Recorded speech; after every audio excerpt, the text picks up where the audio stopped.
All right. Hi, everybody. It's Matt and Zach, and you're listening to the Triangle Tennis Podcast. We have a special edition. We oftentimes do this with tournaments coming up. So we wanted to try and preview the Cary Summer Sizzle, as many people are saying, as part of the, what do we call it again, Zach? It's widely known as one of the Yes, main events widely known. as a Triangle Grand Slam. Widely known. Yes, widely known. Internationally, there is that one person from Jakarta and everywhere who follows. So I guess that makes it. I guess that counts. They're not international, the person in Alaska, but they're not also. Do you think this is the same person, or are they? I feel like, I guess it is the same person, but they've traveled to different countries, so they're well traveled. It's a long flight from Alaska to Jakarta. Yeah, I would imagine. So yeah, we're going to be previewing that. We're also going to do some of our favorite games. From point A to Clay, guess that triangle pod, or guess that triangle tennis player. And if it guess that triangle pod, yeah. I didn't realize that. In our pod. Oh man, that'd be a pretty boring game. This is our first time doing one just us in a minute. It's so intimate. It's exciting. It's Hollow Rock. Yeah, it seems like we often do the tournament previews. Yeah. This is going to be a little bit of a different one because right now the player entry list is out, but the draws themselves are not. We're making predictions without knowing what the draw is going to be, just based purely on kind of the level that we're seeing people at. Obviously, I think this, I hope goes without saying, we don't know everybody in this tournament. So there are going to be people who are going to skip over because we don't know their game. That's certainly not meant to be a slight. We just only know who we know, and we only see what we see. And nobody's got time to spend all day on Tennis Record. Like an hour or two, maybe, but we're volunteers for the podcast. We can't be spending all day looking at research. So a little guesswork involved, but educated guesswork nonetheless. Some of it uneducated too. Yeah, honestly, that's the best kind of guesswork, is uneducated. Yeah.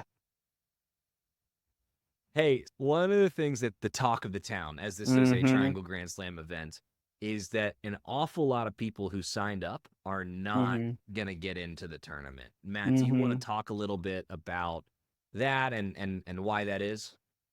Yeah, I didn't know this was I was busy almost dying last night in a righty 3-5 match, and I get to my car and I see all these texts, and I'm trying to figure out what's going on in messages, and half of the 4-5s who signed up aren't going to play. So they're only going to have a single for 8 folks, even though there are 8 more alternatives, while most of the other draws, I believe, have 16, which I have never seen a wait list like that. And Cary Tennis Park is pretty big. It might even be one of the bigger. We'll get a max fact check. I'm going to say it's the biggest facility in North Carolina, maybe the Southeast. Probably not, but I'll throw it out there. Have a facility Atlanta, yeah. But I think it is the largest private facility in North Carolina. How about public? Yeah, public facility. Yeah, we can go with that. Look, there's supposed to be weather this weekend, and I want to note that the tournament organizers did put clearly on the website what the caps were going to be. It is a shame to see that there's so much interest and so many people won't be able to play. Traditionally, in my limited experience here, tournaments, they'll have a set number per draw, and if they go beyond that, they'll do like a red division and a blue division. Yeah.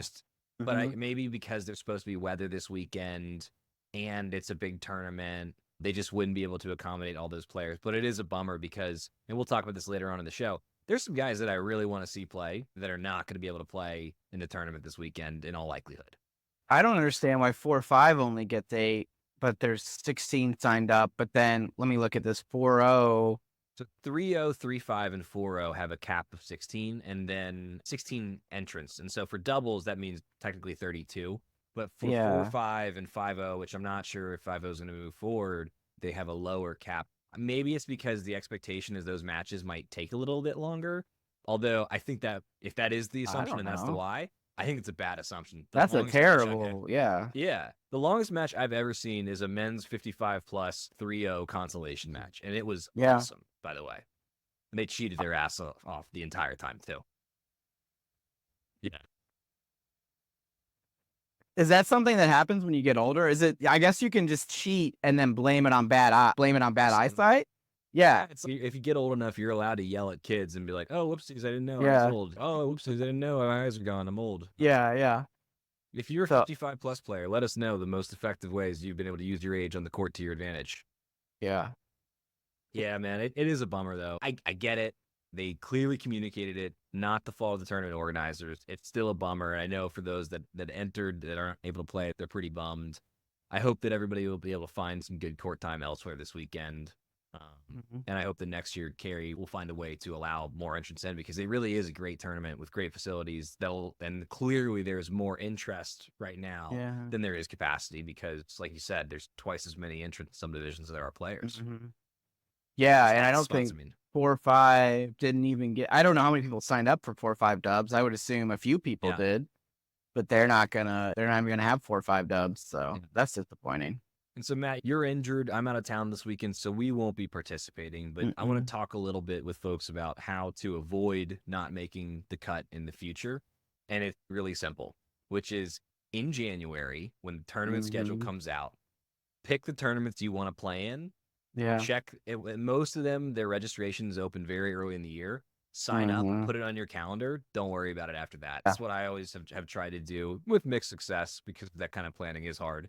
But if you didn't get on it, the only way to guarantee you're going to get a slot is by signing up early, especially for these high demand tournaments like the ones at CTP. You can always withdraw. It's shitty to withdraw like a day before, but if you sign up in January and a month before the tournament, you got to go somewhere, that's not a big deal to withdraw then. There's not a lot of downside to signing up early.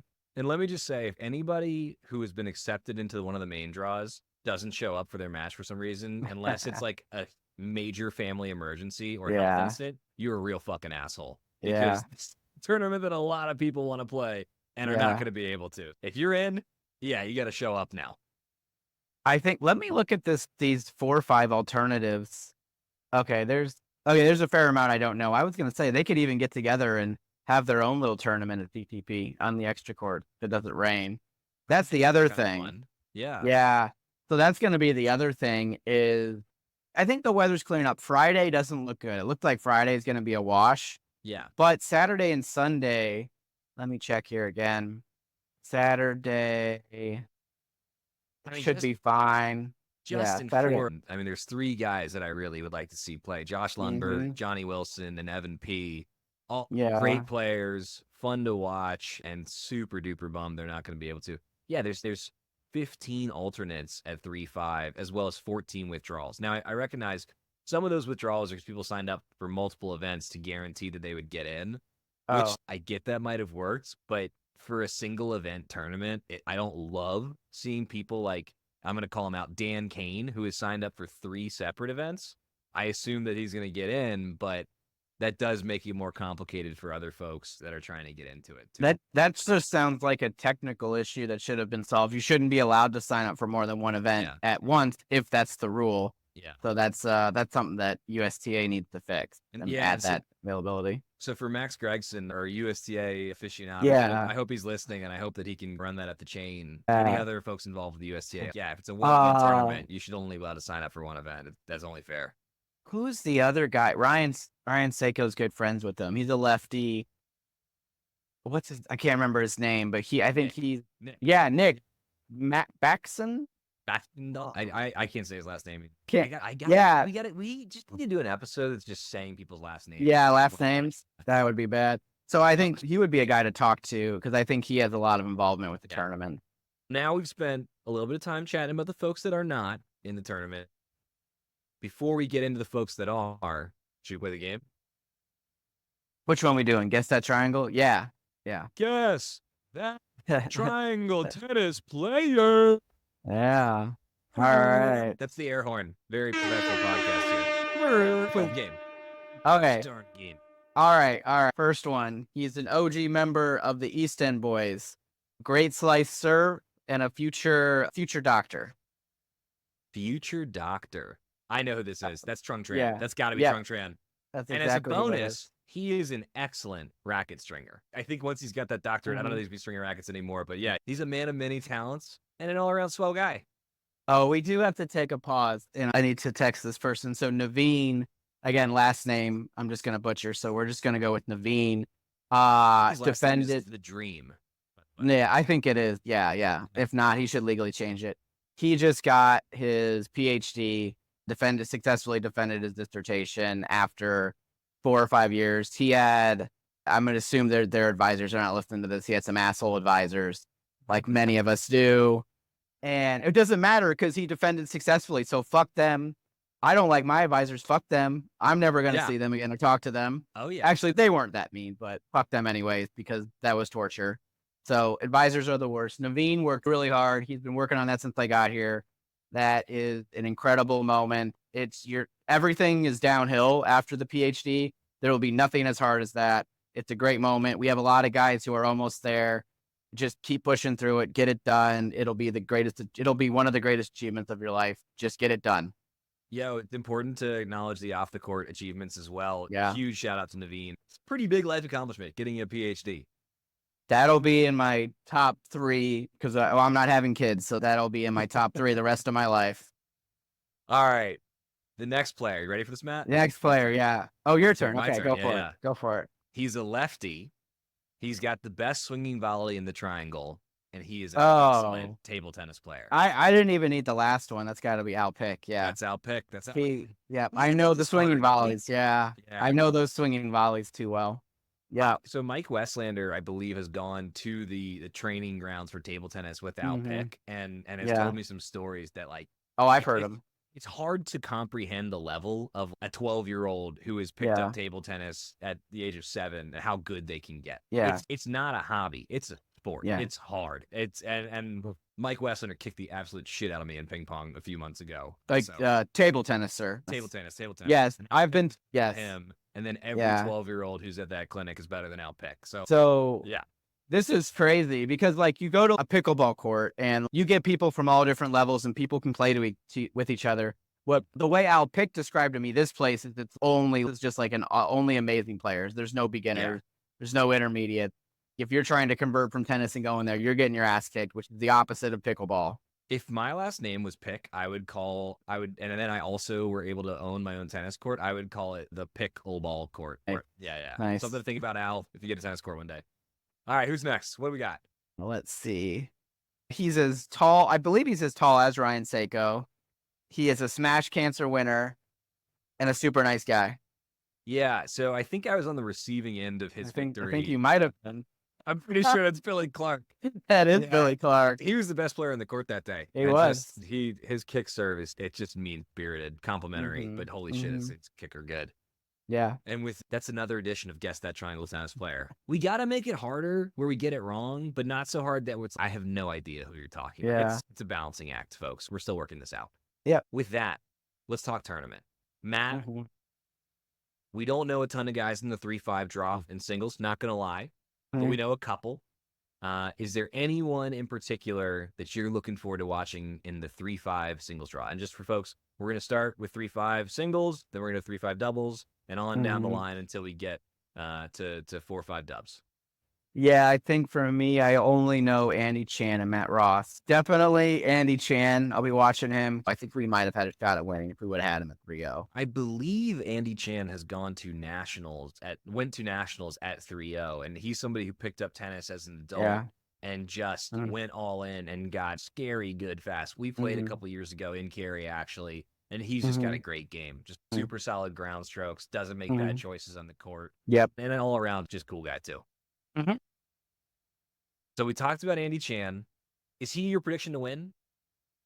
I would assume so, but yeah, it's tough because I don't know anyone else. So that's gonna be tough to pick outside of that. But yeah. I was actually just in a hipster coffee shop in downtown Fairbanks, Alaska, and I overheard a child say to their mother, "Mommy, is it true that there's a Triangle Tennis Podcast bump where players who are mentioned on the show or on the show overperform?" Yeah. And the mother looked at the child and said, undoubtedly. And, and I was weeping as I listened to this interaction. Yeah. And so I think Andy, good bet. I think Matt Ross, I actually played doubles against him last weekend. He could play. And he's got a great look. The double. That's what I was about to say.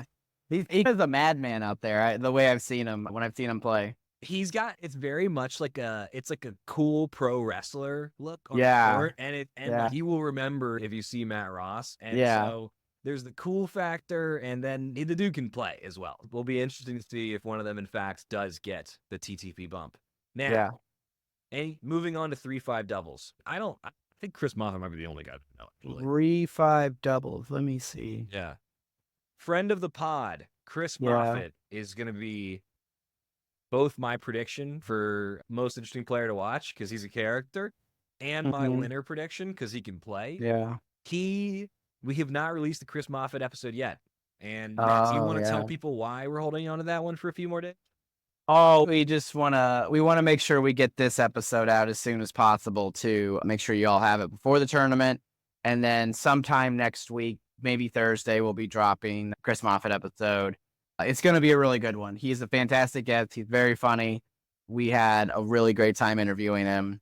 We also, it was so good that when we consulted with our marketing director, Daniel Marchek, we agreed that we needed to release it separately from the tournament week because we wanted it to breathe a little bit. So next week's a big week for us content-wise. We've got Chris coming out. We're also going to be doing an episode with Dr. Josh Lundberg, another non-medical doctor. He can't save your life, but boy, could he write your paper. He'll be our guest next week. So a lot of content coming down the pipe from TTP. With that, back to 3-5 double. 3-5. Oh, yeah. Watching. I do know a couple guys, Nick Manzolini and Scott Townsend. Those are really good 3-5s. I know they were on a state team I was on at one point.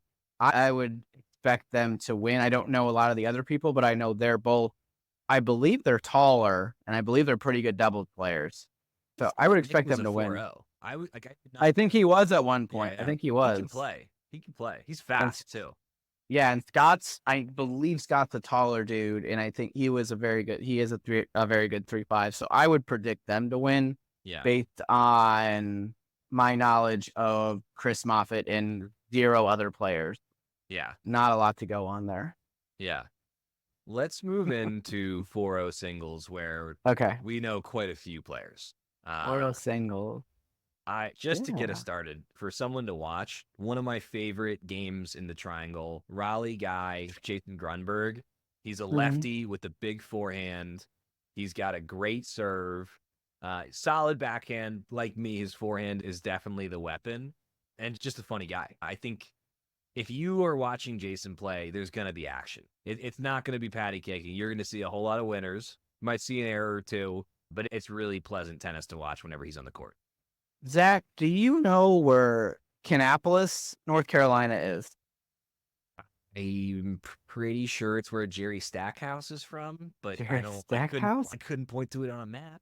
Kannapolis. I have never heard of that. That must be like close to Kinston or something. Kannapolis. It's a beautiful name. Yeah. Kannapolis. Just say that. Daniel Sanchez is from there. Let's see. Can we get some Matt ASMR with the word Kannapolis, please? Kannapolis. I don't know if that was or not. Kannapolis. Well, okay. All right. Kannapolis. It's north of Charlotte. Okay. And most of the state is, I think. That's a good point. Yeah. It's close to Mooresville. I think it's like outside of Charlotte, north of Charlotte. Yeah, that's about all I know about it. Yep, we've got someone from Kannapolis, North Carolina. Shout out to Daniel Sanchez for making the trip. I think it's always cool to see guys that are willing to go out of area to play. It's fun to test your level against players that you're unfamiliar with. And so, yeah, I think that's great. Is there a player that you're excited to watch besides Daniel Sanchez from Kannapolis? Yeah. Probably. It's gotta be Stewart. It's tough to see him not winning. I think he's going to be challenged. I think it's not going to be a cakewalk. There could even be some 3-setters, but it's difficult to see a situation where he doesn't win out unless there's an injury or something like that. Yeah. So we're talking about Stuart Bible here. So not only is he a very good player, his fitness level is excellent. And so he seems to be one of those guys that gets stronger in a third set.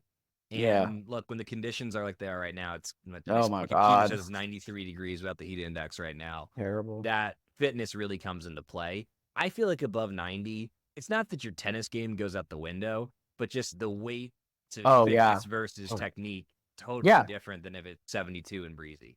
Oh, I had this guy last night. I was up 4-1, and then I couldn't move. I just ran Yeah. out of gas. Like I was absolutely could have demolished this guy 1-1, Yeah. but I just couldn't move. Yeah. Yeah. Yeah, it's fitness I think you're absolutely right. Above 90, fitness takes over. Yeah. So Tevin Wilson is going to be the number 1 seed. And if we're talking about players that are fun to watch, if you haven't seen Tevin Wilson play, make time this weekend to go see him. He is the single most ambidextrous human being that I've ever met in real life.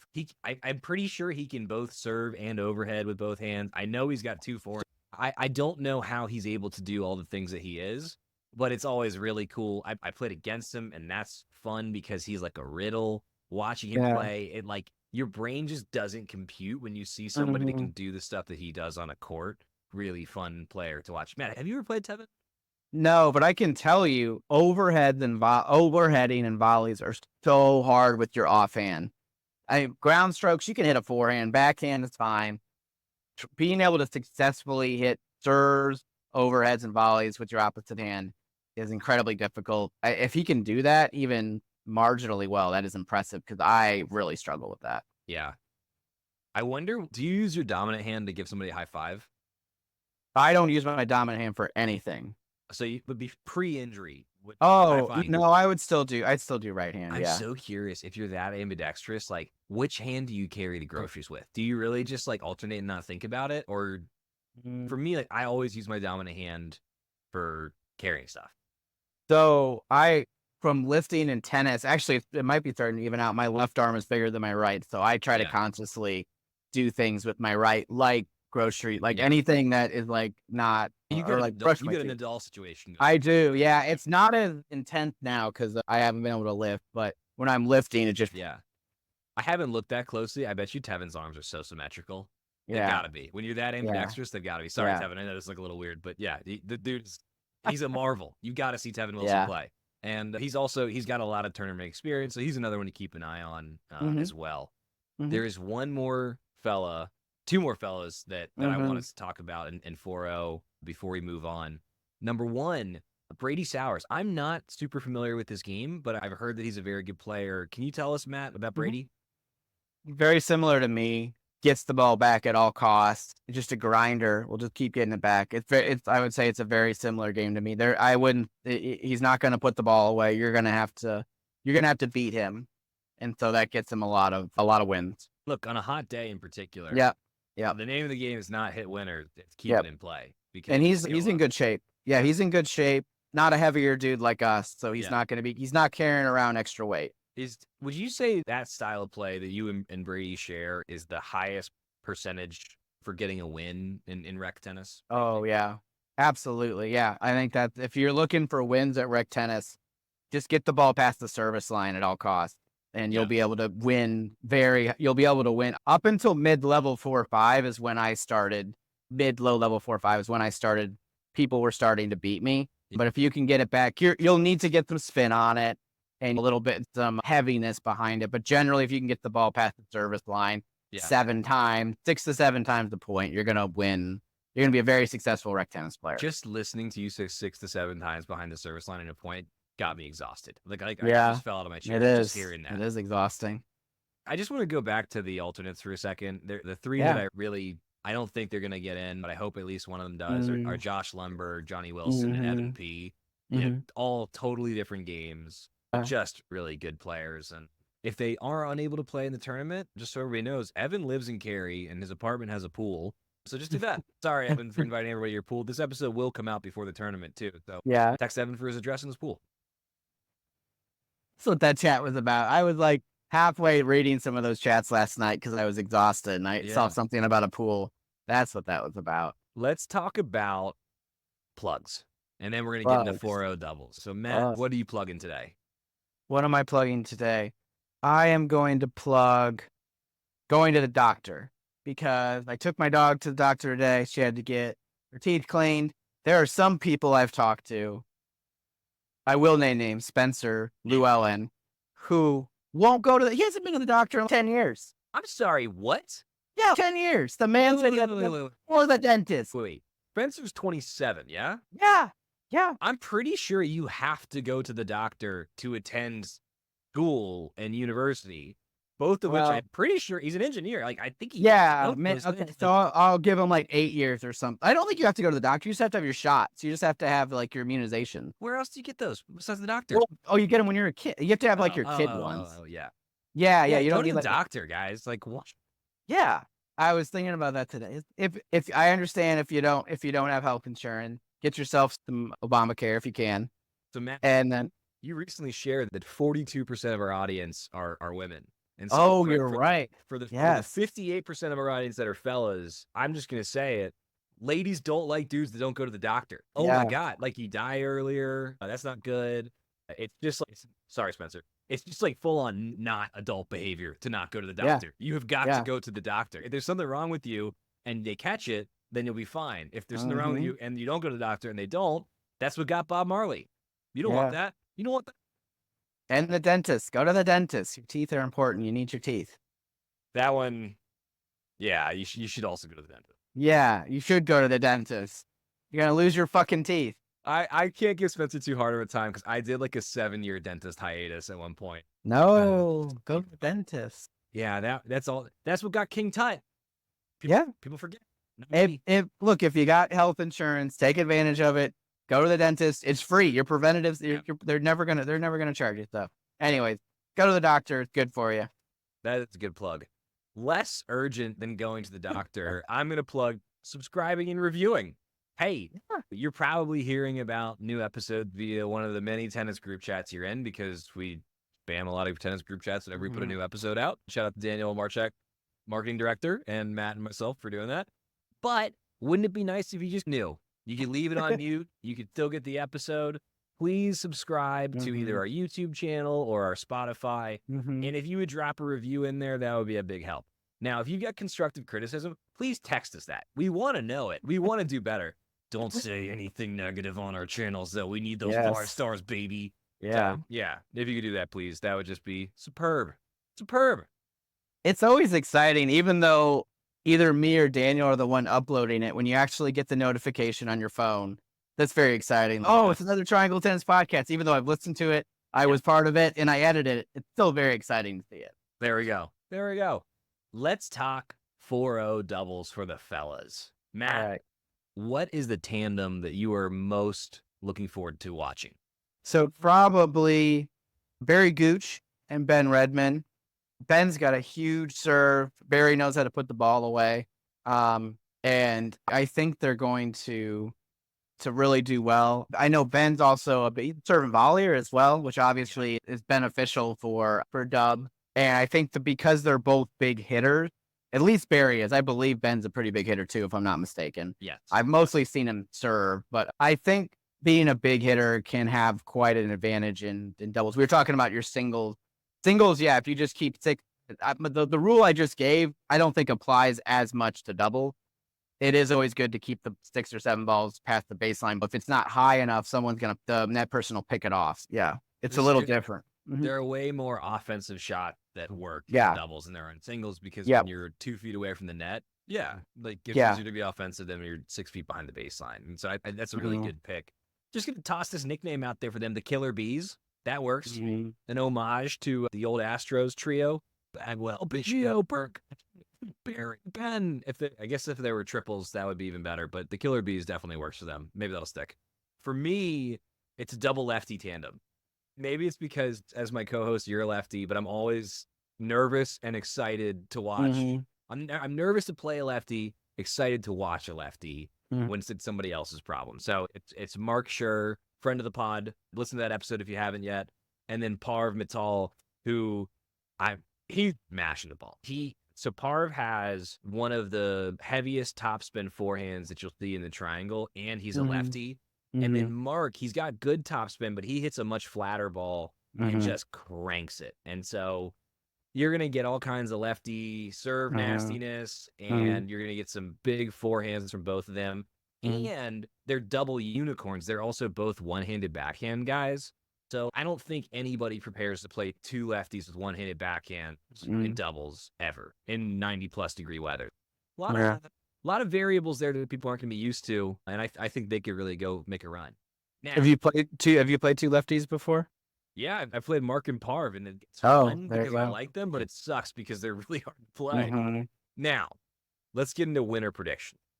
Who Mm-hmm. do you, Matt, think is going to win the men's 4-0 doubles division? And we don't Yeah. know the draw yet. All we know is the participant. Oh, I don't need to know the draw. I think it's gonna be Nick and Nick. They at one point last year were the number one double team in the state, I believe, at 4-0. They won 7 or 8 different tournaments together. Really strong. They're both tall, both good serves, both good overheads, both good volleys, and they can both mash the ball as well. It's just a really good combination. I know they play a lot together, especially since I've been hurt. I play a lot with Nick Gilder, but I've been out of commission for a while, so I know they've been playing a lot together. There's definitely a lot of good teams, but I think they're the team to beat, even though they're not seeded. Oh, I forgot. I'll let you talk about the other ones, but there is another team in there that'll give them a run for their money. There is another team, Yeah. the number 2 seed, and Yeah. it's Kwame Owens and Ezra Mm-hmm. Suho. And Mm-hmm. I played both of them. I have not played the two of them together in doubles, but I just got a tough L to Ezra and Tyler Carroll in doubles. He can Mm-hmm. play.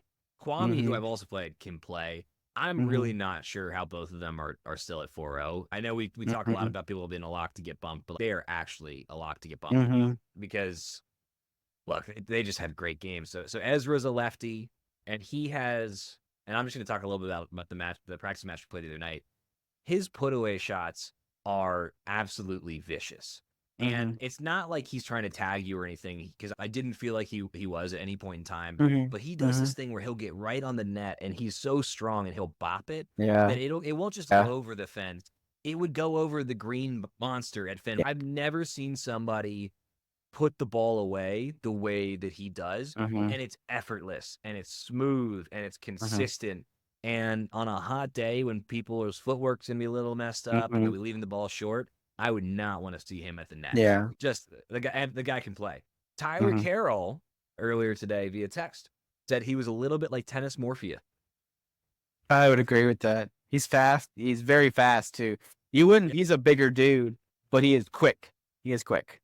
Yeah, he is maybe, and I don't know what everybody benches, but he might be the strongest. He is. He is. Tennis player in the triangle. He is the physically strongest tennis player I've seen out in the triangle. I've never, yeah. Does he lift? Oh yeah, yeah. He. I forget which gym he goes now. He's beefcake. Yeah. Yes. That's what you and I, Matt, are gonna look like once we commit to our training regimen. The tonal can't get me to look like Ezra. They can't do it. I think that might be a different caliber of strength than Yeah. Yeah. Duke can play. All right. So you got Nick and Nick. I got Ezra and Kwame. Is there a match that if you could wave a magic wand and make it happen that you particularly like to see? Probably, I think Christopher Green and Mike and Barry and Ben, just because I think there would be, at least from Christopher Green and Michael, I think they can talk a lot of shit, and I think they're good at it, and I think they also just are very funny, and I think that they would have a fun time with those guys because they know them, and I think they would be comfortable making just really sassy, sarcastic comments in between. I think that would be really fun to listen to. Yeah. For me, I just think it would be. I'm also going to give a shout out to Mike P and Christopher Green, both really fun games and two beautiful one-handed backhands. I'd love to see them play Sean Berman and Justin Fry. I've seen they've played each other a lot on Saturdays in Durham. I believe those two teams have played in a tournament before. And everybody's game has come up this year from that crew. So I'd love to see that. I think we haven't mentioned them yet, but I just until you a moment ago. But I really think that Mike P and Christopher Green, that's another tandem to watch because both of them, I think, have the game to go all the way. And they play well together. And there's so much value in just knowing the movements of your partner. And certainly they do, and they play very well together. Can I do a second plug? We were at Stuart Bible's place the other day watching Wimbledon and listening to Christopher Green and Mike just go back and forth on the commentary. It was just hilarious. Their comments were great. Michael just guessed. He just guessed wrong on everything. Every time he said down the tee, he was wrong. Ace out wide, Yeah. other way. It was just wrong every time, and it was great. Yeah. I think, in addition to wanting to watch those guys play, so I hope they record on Swing Vision. If we were going to have East End Boys Mystery Science Theater on the Triangle Tennis Network, the two of them would be strong contenders to get a show. Speaking of which, if we're doing additional plugs, we are looking for more people to create content on the network, right? We need other. So here's the way that Matt and I do this. I typically do the front end. So we'll build out the kind of like the rough agenda. If there's any research, write the questions that we're going to talk about, that kind of stuff. Then Matt will do the back end. So he does the editing and then the posting. And then Daniel Marchek is the puppet master, telling us, like, running our social media accounts and all that.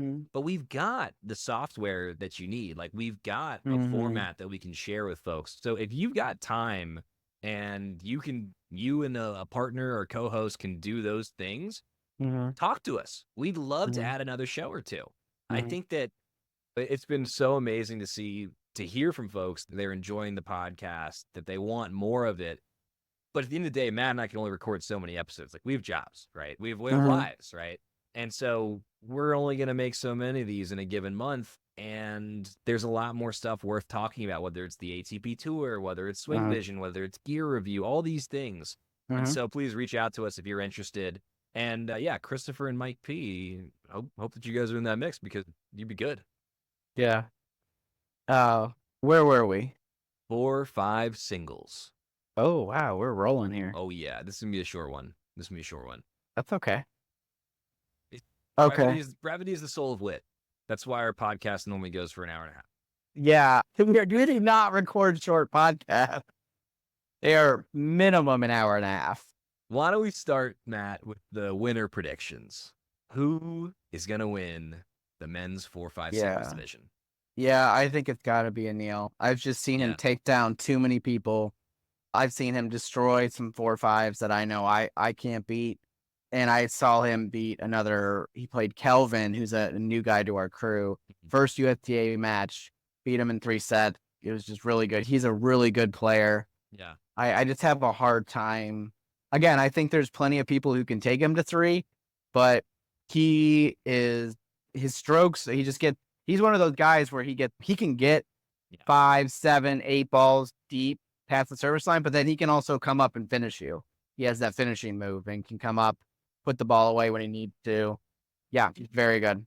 He's so good at keeping it deep into the corners and over and over and over and over and over again, and just taking your soul. And on a hot day, he's like top 3 guys I would not want to play against, because I think that he would just fitness-wise break me with his style of play.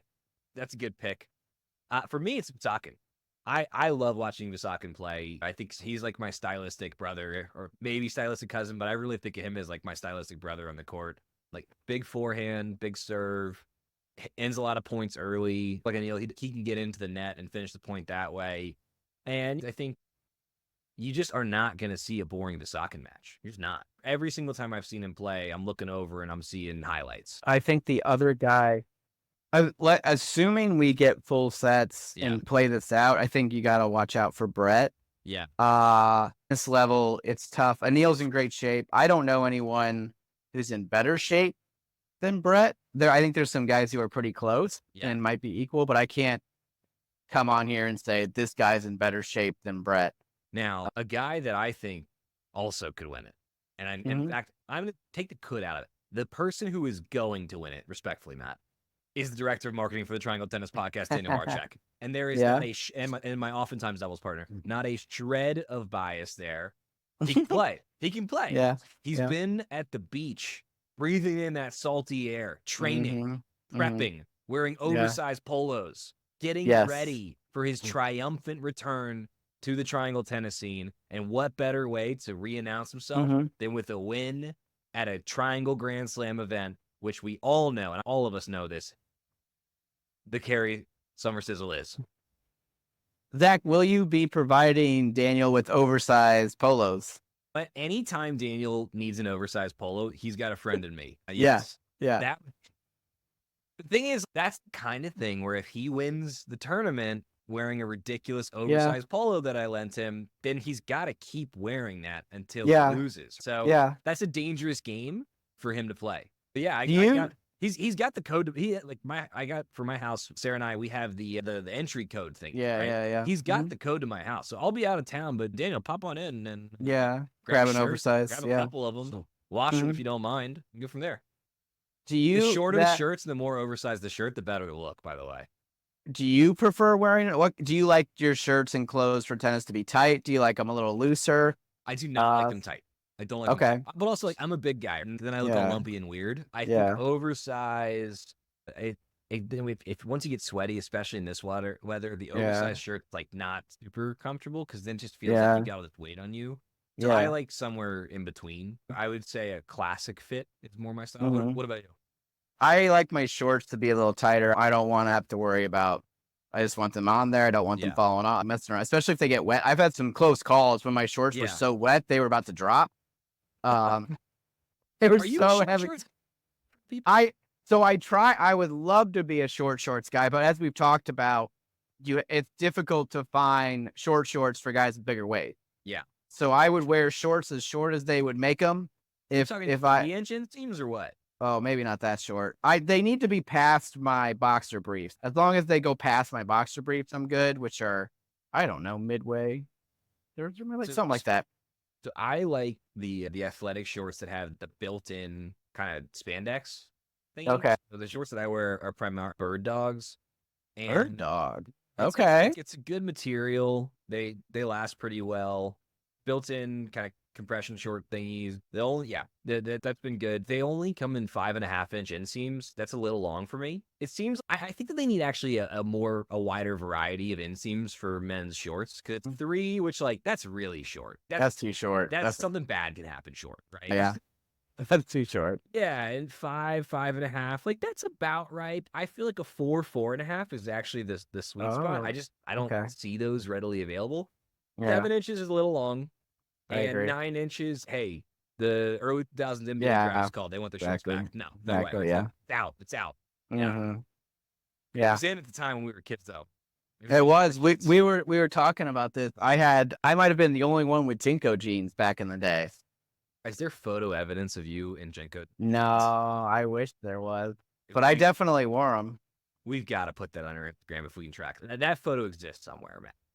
Maybe, yeah. I don't know. I have to go to that. That was pre-Facebook, so yeah, I'd have to go look in my dad's old photos or something. Speaking of childhood photos, my mom sent me one the other day of me when I was, I think, maybe 3, maybe 4. I have no concept for how old kids are, but it was pre me having meaningful memories. So okay, sure. And I'm on a tennis court, short shorts, even then, guys up, thighs out, and I was shocked to see the racket I was using was a Prince.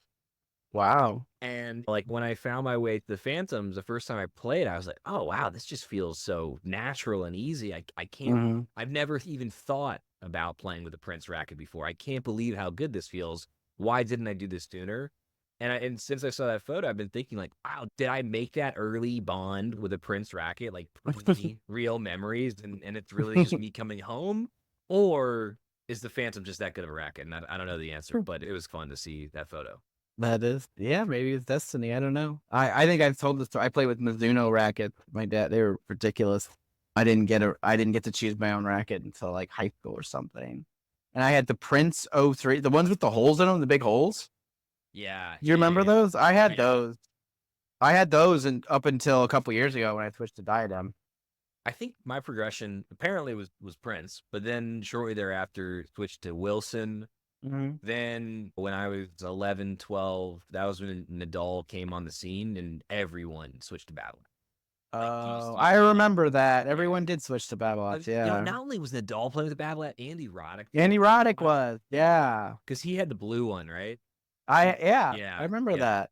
And when I saw Andy Roddick and Nadal, I wanted to serve like Roddick and I wanted to forehand like Nadal. Exactly. And you'll be shocked to hear that wasn't quite how it worked out. But I just had to play with a Babolat because I can see that. Yeah, I think I have from Mizuno too. Yeah, the Prince 03. But I was gonna say I think I have a racket.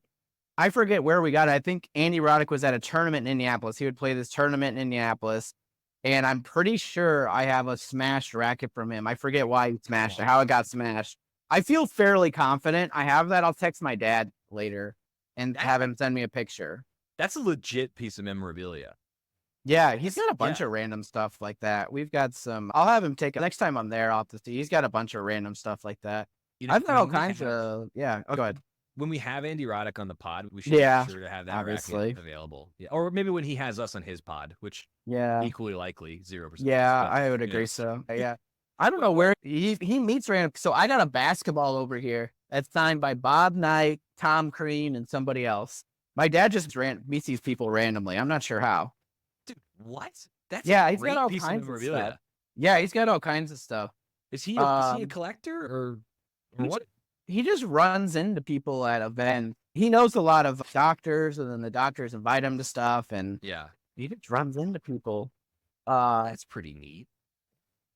I have a shirt. I forget where I put it from Tommy Haas somewhere.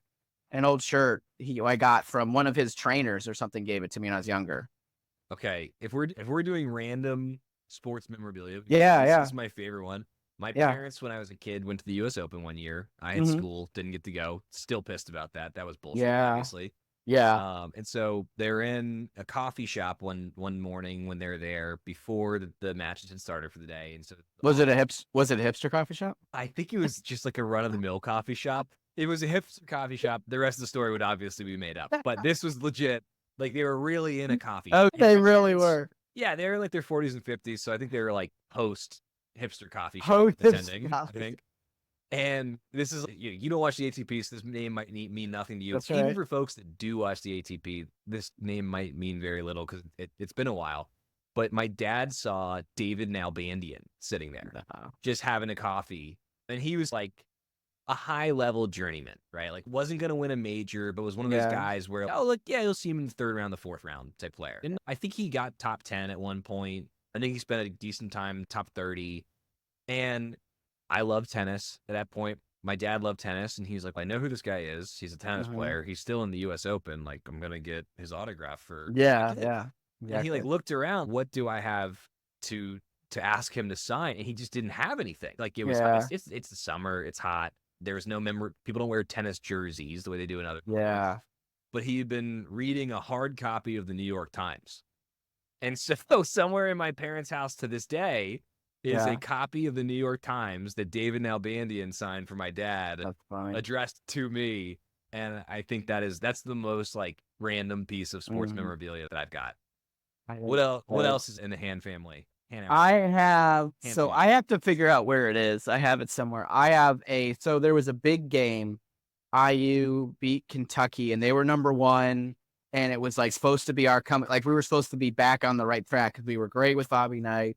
We had at that point 5 national championships, and we had sucked for 10 years. We had a huge game where Christian Wofford hit a buzzer beater, and we all stormed the court. And I have a picture that no one else has because I took it, and it's of everyone storming the court, and I have it signed by the coach at the time. Yeah, I have to figure out where it is, but I have the raw digital picture of that as well. Yeah, so that one's pretty great. The thing I'm really excited about is this is how dedicated I am to IU basketball. I am going to fly to Indianapolis to watch a tournament of former IU basketball players who like never made it to the NBA, but were like your classic like 4-year players. Like some of my favorite players will be there, and I am super excited. Of IU. Yes, so he made it to the NBA, but like he's a Euro guy. You know? Yeah, those are good. But these are guys like you won't know him, like Yogi Ferrell. Yogi Ferrell, you know Yogi Ferrell? Oh, Yogi Ferrell? Look, his name is Yogi. That's a very memorable name. Oh, if his name was like Steve Farrell, no, I would not remember him. But Yogis. There's like Yogi Berra, and there's Yogi Bear, and there's Yogi Ferrell. Yeah, that's it. Yeah, he's my favorite IU basketball player of all time. So once I saw him on the roster,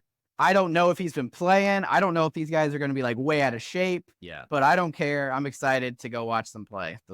That's coming up for me. Yeah. Hey, so this is a short episode, and I think we also we're far enough away from having talked about the thing people are.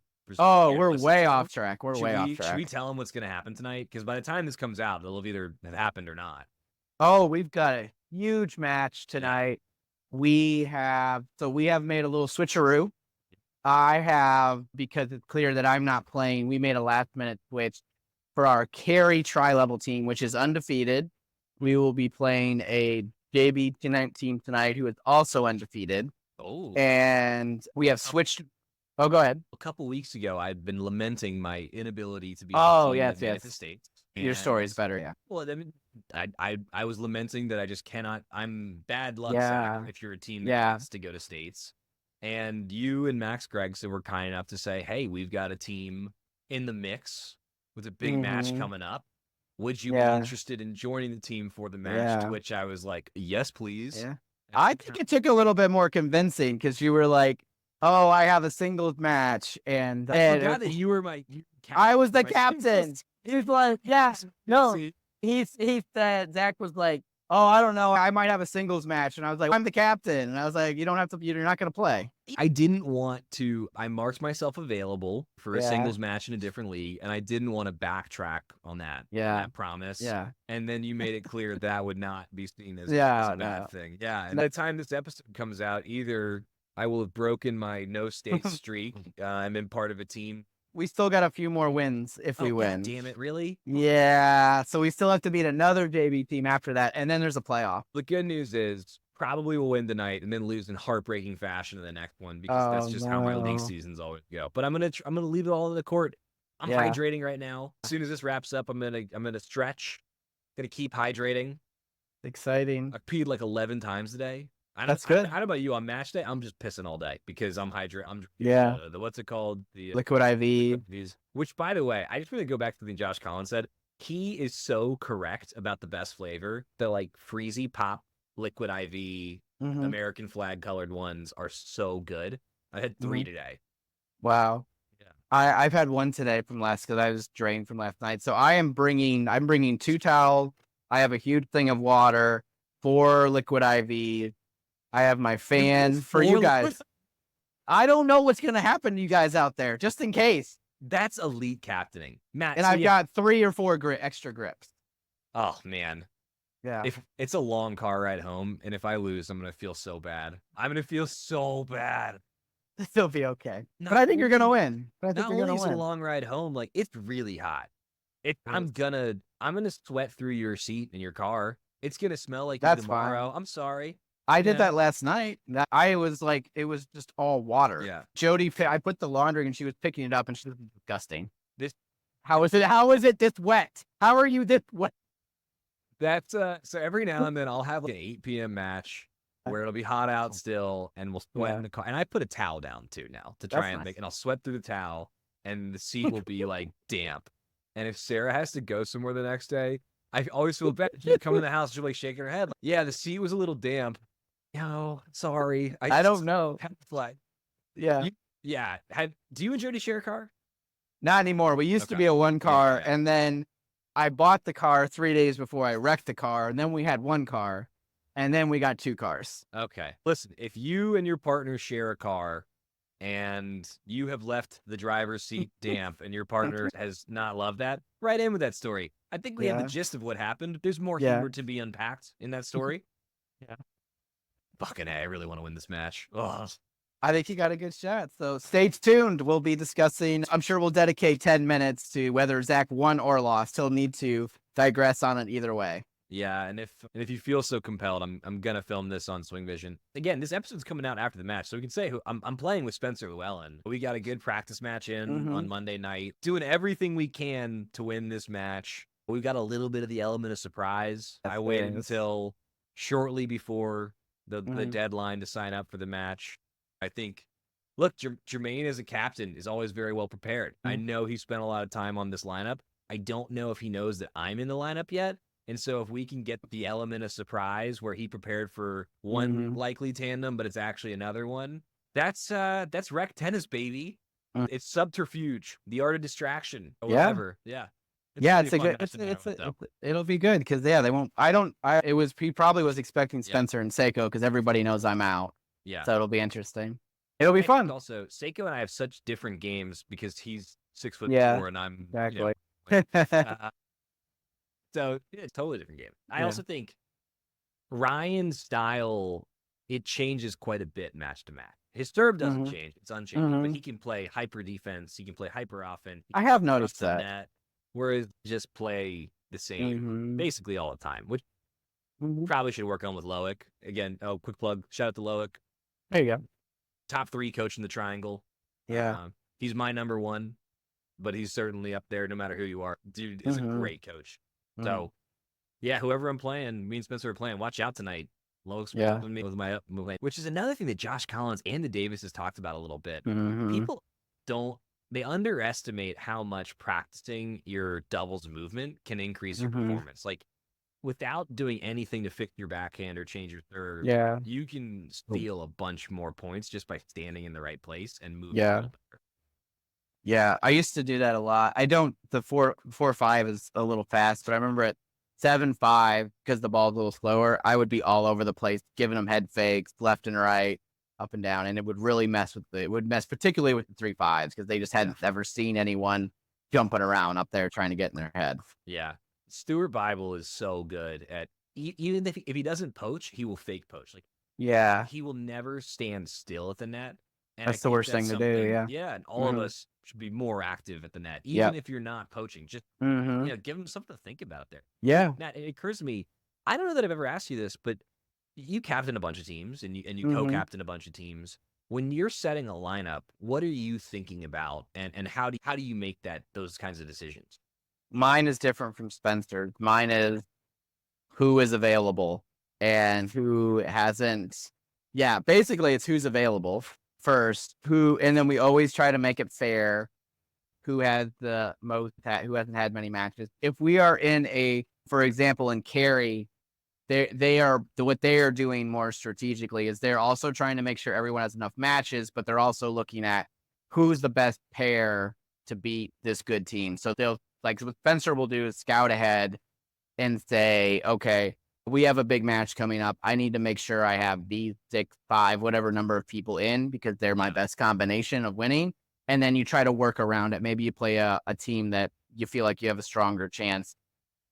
You might put a different pairing or like a pairing that's not as strong together. So you try it's always important to, first of all, if you only have 3 guys or 5 guys, that's easy. And that happens a lot. So you don't really have a Yeah. choice.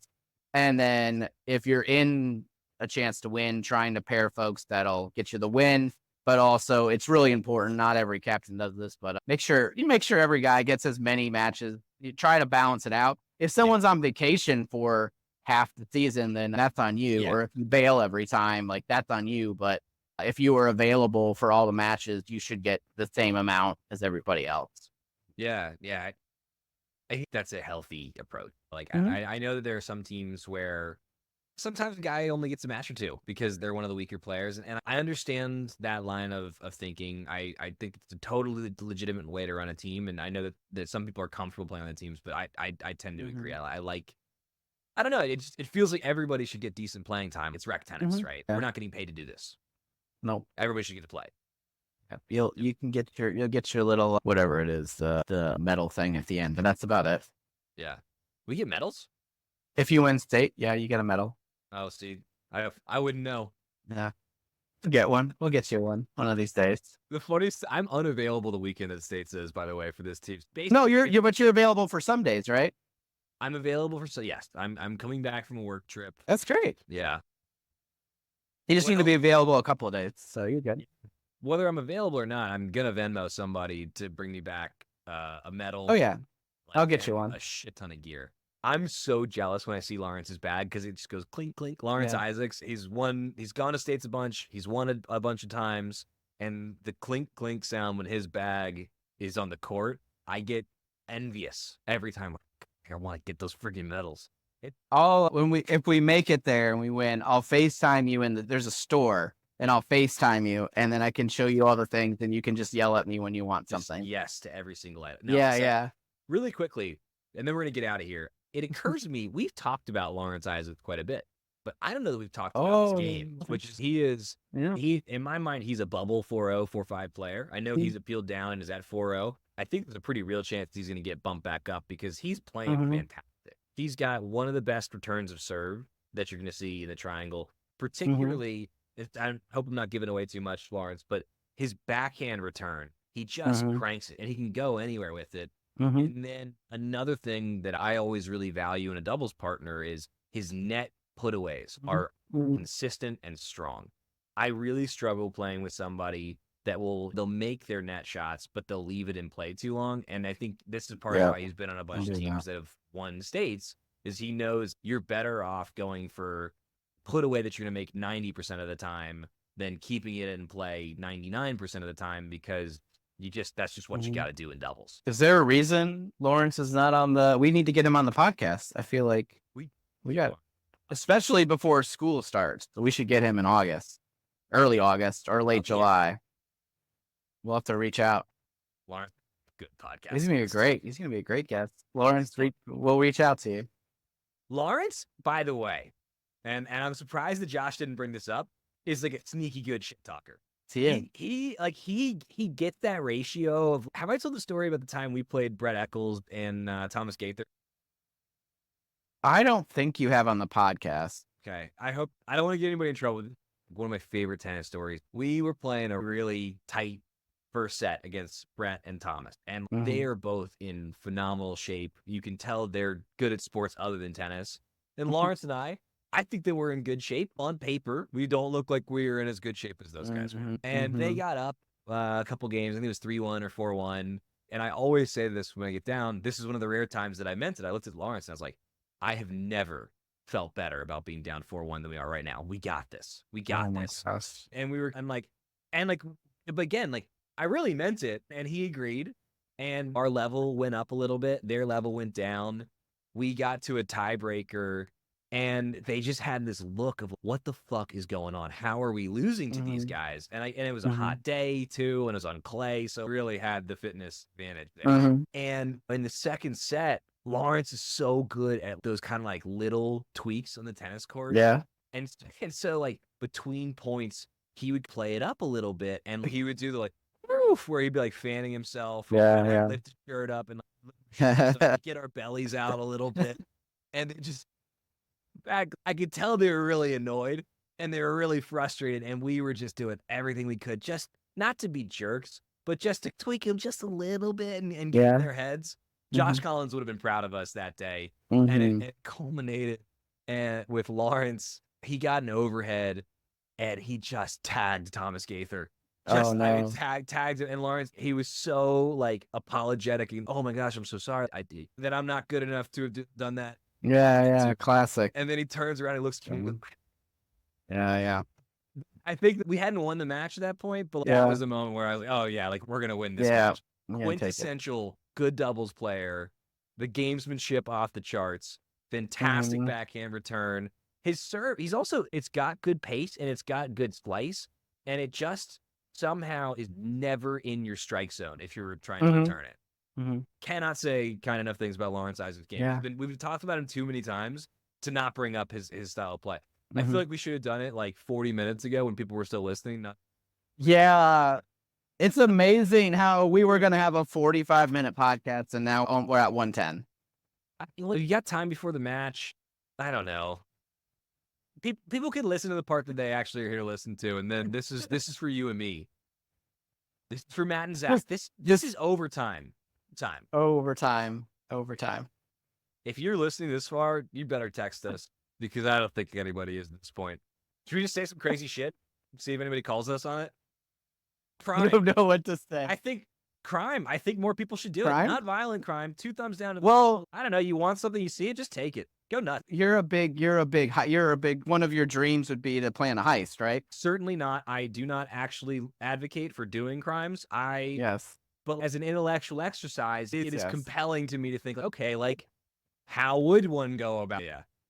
No, man, I have ADHD, and I go into like deep dives on stuff. And one of the ones that I got obsessed with were heists, because the act of taking something that a lot of people have spent quite a bit of time and money to make it hard to take, it's a fascinating process. And there have been so many good heists. If you want to research or read about heists because you find them entertaining like I do, Le Société Générale heist in France is it's the best one ever. It's so funny and it's so good, and it's very French. without giving away the farm, mid heist, the heisters, they stopped for either a lunch or a dinner in a bank vault with Wow. wine, and then at the end they left a little note for people. But to know what that note says, you'll have to look it up yourself. Wow. What a cliffhanger. What a way to end it. That's a great Folks, way.